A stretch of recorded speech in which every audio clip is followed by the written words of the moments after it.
ça vous étonne, sexe et jeux de mots dans les grosses têtes dans la nuit des temps. Du 10 août 1998 avec Philippe Bouvard, Francis Perrin, Hubert, Carlos et Isabelle Alonso.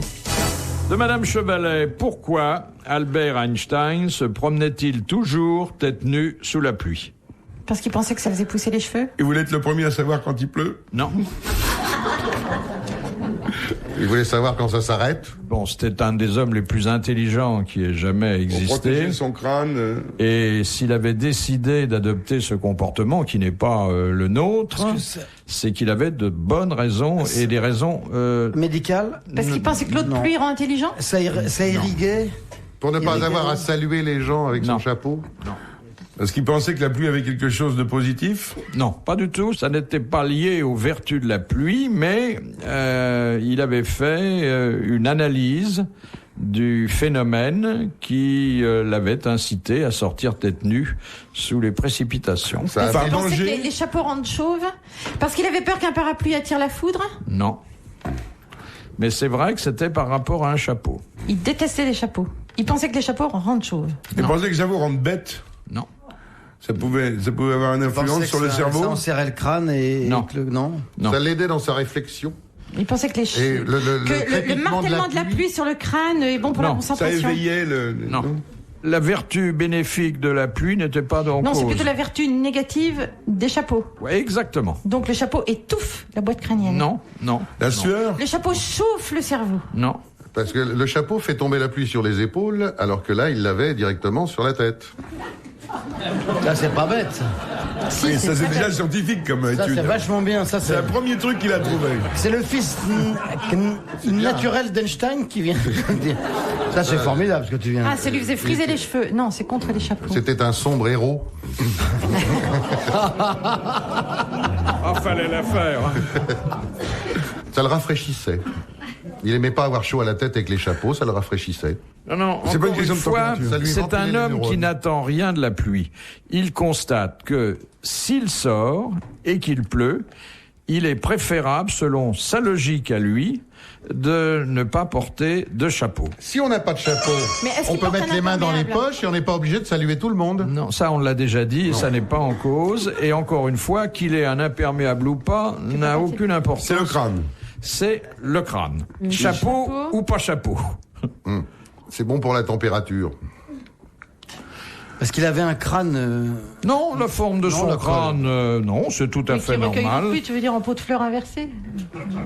Non, Il sort tête nue sous la pluie. Oui. Il sait qu'il va être mouillé, parce que c'est pas la moitié d'un imbécile. Ouais, c'est vrai. Il trouve que c'est plus facile de sécher sa tête que de sécher un chapeau. Exactement. Il sait que ses cheveux sécheront plus vite que son chapeau, et c'est dur à prononcer. Bonne réponse d'Isabelle.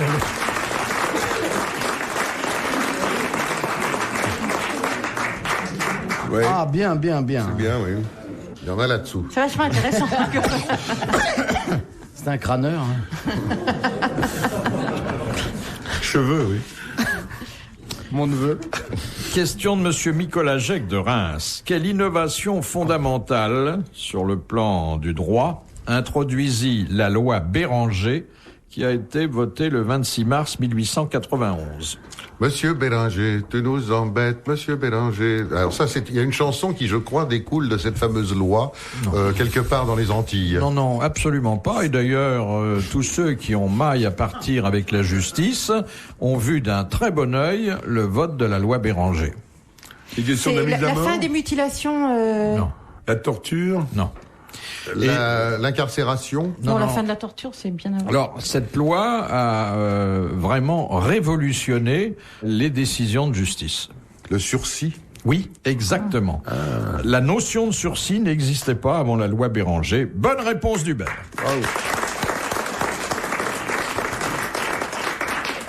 Question de monsieur François. Quel fut l'honneur dont bénéficia Godefroy de Bouillon?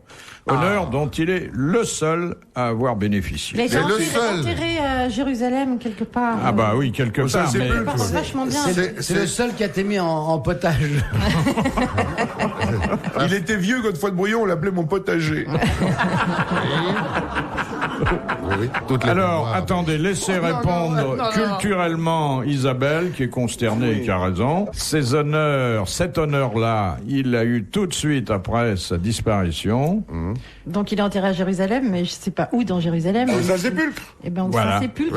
Il a été enterré, mais provisoirement, parce qu'après il est revenu, dans le caveau du Christ, que le Christ d'ailleurs n'avait pas occupé très longtemps. C'est une bonne réponse d'Isabelle Alonso. Bravo. Mais ça n'a pas été très bien pris à cette époque-là. Pour Godefroy de Bouillon, on a trouvé ça louche. J'aimais mieux tes histoires de cul hier.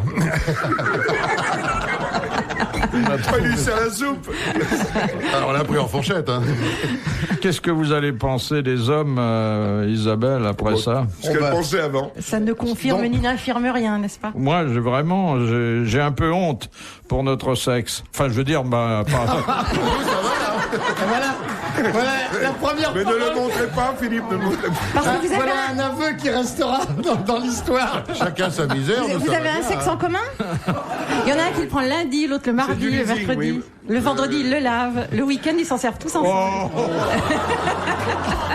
Les grosses têtes dans la nuit des temps. Sur RTL, de 4h à 4h30. Voici une question de messieurs Taquet et Indrich, qui habitent Welkenrad. Ils se mettent à deux. Oui. Oui. Ils sont au 49B de la rue Mitoyenne. Oui, absolument. Ah bah oui. Je connais leur médecin.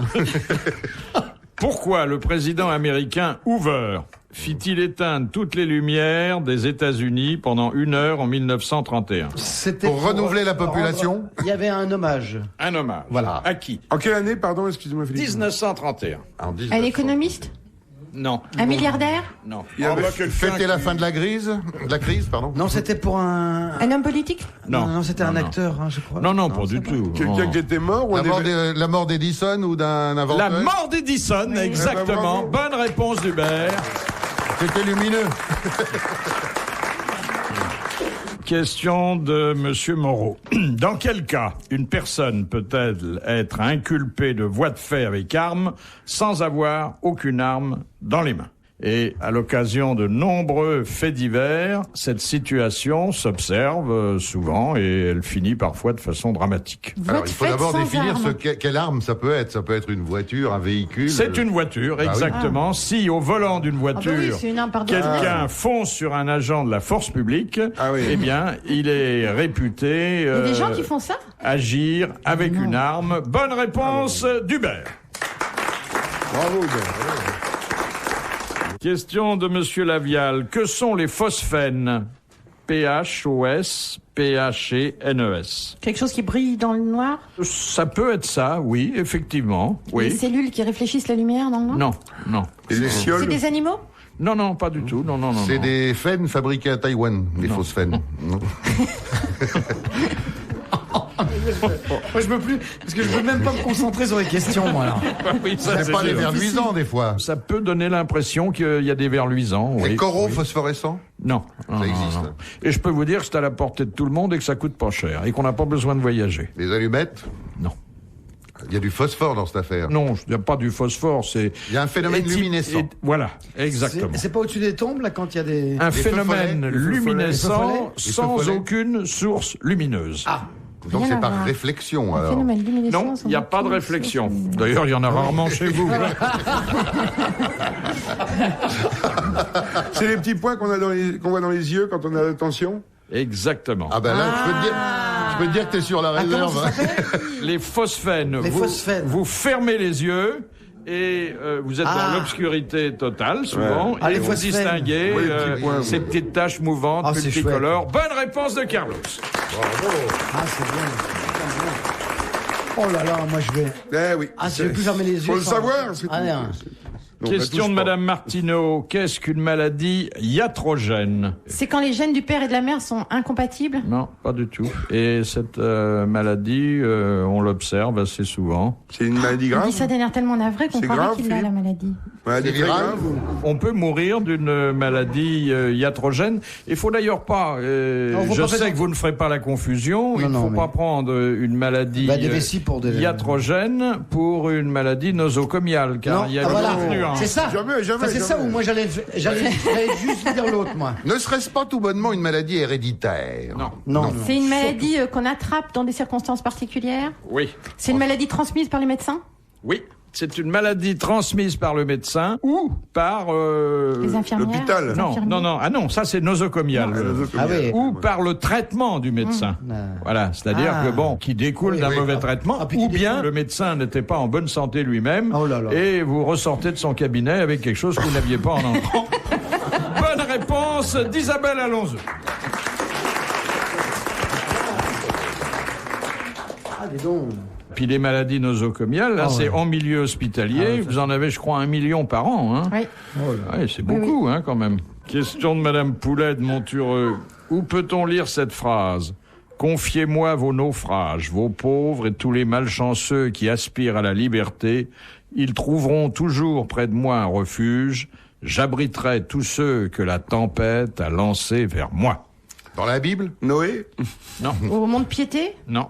C'est sûrement quelqu'un... Dans les caritatif. chapelles des Saint-Rita. C'est caritatif. Monsieur Vincent, non? Non, c'est pas quelqu'un qui l'a dit. On ne sait pas qui est c'est dans un l'auteur. écrit. Je vous demande où figure cette phrase. Où peut-on lire cette phrase? C'est en France? Non, En Europe? non. Dans un Ah, dans quel organisme endroit On international? peut la lire. C'est pas en Europe. Sur un monument? Sur un monument. Un monument américain? Oui. La Statue de la Liberté? La Statue de la bah Liberté. Bonne réponse d'Isabelle Alonso. Question de Monsieur Tabar. Qu'est-ce qu'il y a, mon petit Je suis Francis? étonné. Vous êtes gentil, Philippe, mais je suis étonné. Qui est ça là écrit là? Ah, mais elle est brillante. Mais c'est écrit en anglais. Ah bah bien sûr, mais pour moi on l'a traduit, hein, c'est préférable. Mais vous l'avez bien dit avec un bon accent. Ça me rappelle ce que disait Woody Allen. La dernière femme dans laquelle je suis entré, c'est la Statue de la Liberté. Philippe Bouvard sur RTL, 4h, 4h30, les grosses têtes dans la nuit des temps. RTL et les grosses têtes dans la nuit des temps vous accompagnent et vous souhaitent une bonne fin de nuit. On retrouve Philippe Bouvard le 10 août 1998 en compagnie de Francis Perrin, Hubert, Carlos et Isabelle Alonso. Question de Madame Trudeau. Pourquoi la locution latine scriptura manent, c'est-à-dire les écrits restent, est-elle demeurée célèbre dans l'histoire? Parce qu'elle a été dite par quelqu'un de célèbre à un moment précis. Non, elle n'a pas été dite. C'est écrit au pied d'un monument. Non. C'est écrit dans un texte. Oui. Dans un texte que tout le monde lit encore. Enfin, que tout le monde connaît, sauf bien sûr vous. Sauf moi personnellement ou Non, ou ben, nous tant que autres. vous n'aurez pas donné la réponse, considérez Bible. que... Constitution, la Alors, attendez, quelle Bible? Oh, quelle Bible? Bah, celle Est-ce que je de sais moi? Celle qui est Moïse. dans la main du président des États-Unis quand il prête serment? Non. Le Nouveau Testament? L'Ancien Non. Testament? La Genèse? Il y a donc Alors. là un petit progrès, c'est qu'Isabelle Alonso a dit que La Bible. ce sont des Phrases. mots que l'on trouve dans la Bible. Alors, je vous demanderai laquelle et dans quelle place de cette Bible et vous aurez bien répondu. À la au remise des au tables début, de sur la la loi? couverture? Non, pas sur la couverture. Non. À la dernière page. Première page. Alors, à la première page, ce sont donc les Premier mot. deux premiers mots. Bon. Deux premiers mots. Alors, pourquoi ces deux premiers mots sont-ils considérés comme historiques? Ils ont été écrits par quelqu'un? Ils n'ont pas été écrits. C'est peut-être les, Ils ont deux, été les premiers Ils ont qui été étaient dit- imprimés ils ont par été dit Gutenberg. Exactement. Ce sont les deux premiers mots imprimés par Gutenberg en 1438. Bravo. Bonne réponse Bravo, d'Isabelle Hubert. Alonso et d'Hubert. C'est magnifique l'histoire. Ça, Carlos la raconte mieux que moi, notre regretté Ah oui, camarade. Blondin. Raconte-la l'histoire de... Bon, tu sais, il disait, il était un peu bègue, et il disait... Comment? Oh merde. Oh, le Perrin est miné. Il était très bègue par rapport à... Bon, ça me rappelle des souvenirs. Et il disait, c'est joli, sans Gutenberg, je n'aurais été que bègue. C'est beau. Très joli. Ah oui, c'est joli. Bon. D'ailleurs, l'avantage d'un acteur bègue sur un acteur qui ne l'est pas, c'est qu'un acteur bègue n'a pas besoin de texte pour faire rire. Non, mais ce qui est formidable, c'est que les gens qui viennent voir un spectacle, ils ont 2 fois le texte pour le prix d'une place. C'est pour ça que je marche depuis 30 ans, moi. Et c'est Je suis l'acteur le plus économique du théâtre français. Pardon, monsieur, s'il vous plaît, à la place de l'opéra. Vous prenez à gauche et à l'avenue là vous prenez à il dit mais c'est loin ça. Il dit si j'étais pas bête vous y seriez déjà.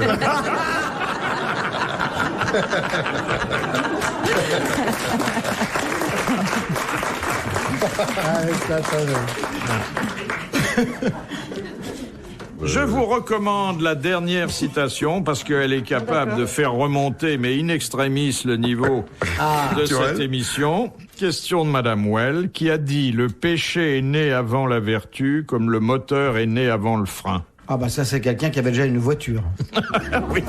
Oui, ça c'est vrai. Ça t'importe. Ah oui. 20e C'est siècle. pas Confucius. Ah non, voilà. 20e siècle, forcément. Un homme du 20e siècle qui nous a quittés. André Citroën.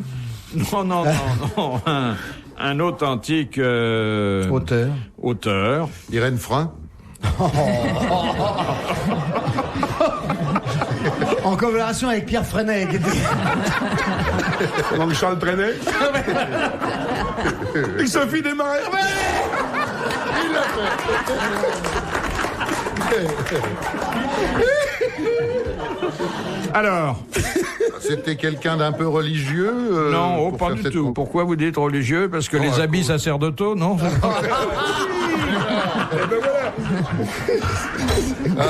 C'est contagieux, hein. J'arrive quand même à niveler par le bas. Hein. Madeleine Renaud. Il y avait un poète qui s'appelait Voiture, mais il y a bien longtemps. Oh oui. Ah oui, absolument. C'était un auteur dramatique, un romancier, un essayiste, un philosophe Français. Il a refusé d'ailleurs tous les honneurs, lui. Il n'a pas été à l'Académie, il n'a pas voulu du prix Nobel. Sartre. Oui, Jean-Paul Sartre. Bonne réponse d'Isabelle Alonso.